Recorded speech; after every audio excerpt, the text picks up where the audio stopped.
So this is a photo from last May, early May last year here in Flat Rock.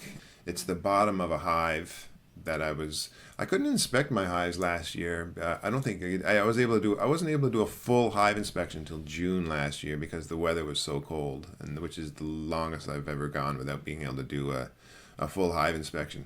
But anyway, this is the bottom box of one of these medium boxes in a hive in May, and you can see there's a lot of mold got growing inside this hive, which is never a good thing.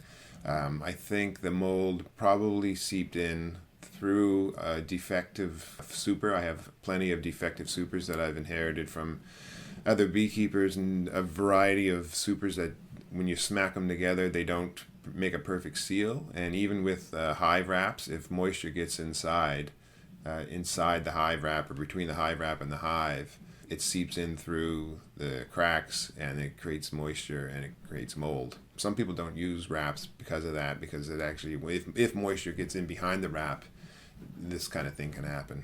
But that's not what I'm talking about. This is the bottom box of a medium hive. The medium box of probably a 3 or 4 medium hive. And right here, we've got a little bit of something that made me curious, like, oh, what's this going on?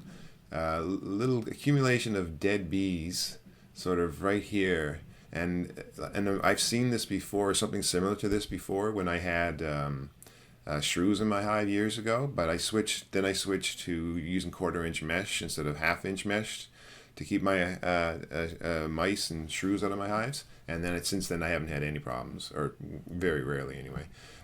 So I thought, oh no, a shrew got in. What's going on? Because what happens when the shrew gets inside the hive, they chew the bees apart, and you'll see little bits of bit parts all over the place, like their abdomens and their heads and their legs, and everything is just all scattered everywhere. That's not exactly what this is.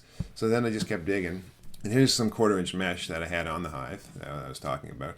This is debris from the bees digging into their honey. They open up the capped honey, and the cappings sort of flake off and fall to the bottom, that's normal.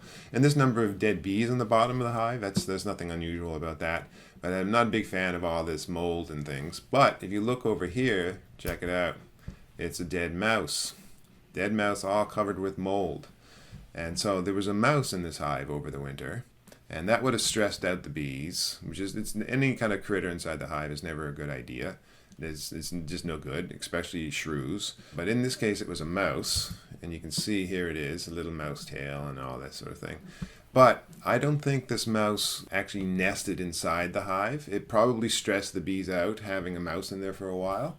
But my guess is it got trapped inside the hive. It wasn't trying to nest inside the hive.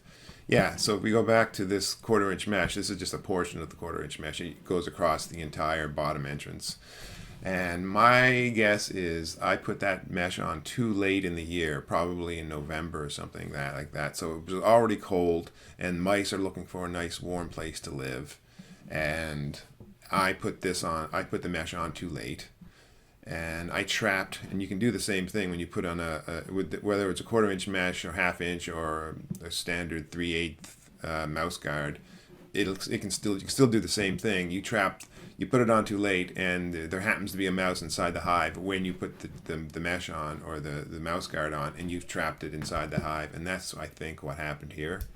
I say that because there's no real nest. I didn't find any kind of nest in between the frames, because usually that's what happens. You'll find sort of like this, but not really. Like kind of like this, but not much larger, and they're in between the frames, and they've chewed out the comb, and even you'll find slivers of wood that look like just like fingernail clippings sort of thing, but wood, and hundreds of them, and it's the mice sort of chewing through the wood to make a nest for themselves. And that's not what I found in this hive, so that's why I think it was just it got trapped inside the hive. And it's probably because I put the mesh on too late in the year. But that's what it looks like. Lots of mold. The mold might be the other issue, but that's a dead bee or dead mouse. And yeah, that's about it. This colony did okay, still did okay though. The way this works out often with my hives, because I use mediums instead of deeps, I do 3 or 4 mediums going into the winter. And usually by the end of the winter, the bottom medium they're gone. They cluster down the bottom, but then as they move up and eat their honey, they leave it behind.